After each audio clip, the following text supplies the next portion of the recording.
Да, постојат многу причини поради кои Агенцијата за електронски комуникации може да казни одредено физичко или правно лице кое работи во дејноста на електронските комуникации. Значи е важно да работи во таа област. Постојат различен вид на казни кои што може да ги спроведе АЕК, меѓутоа најголемиот дел од нив се изрекување на одредени глоби, односно финансиски казни, како и прекршочни казни, односно забрана за вршење на определена дејност за одреден период, зависност од прекршокот кој ќе го направи.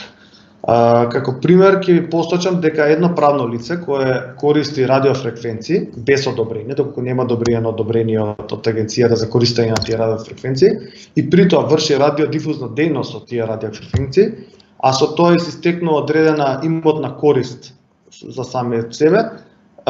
може да се казни со парична казна од 100.000 денара до 30 милиони денари. За истиот прекршок покрај паричната казна на одговорното лице или пак на физичкото лице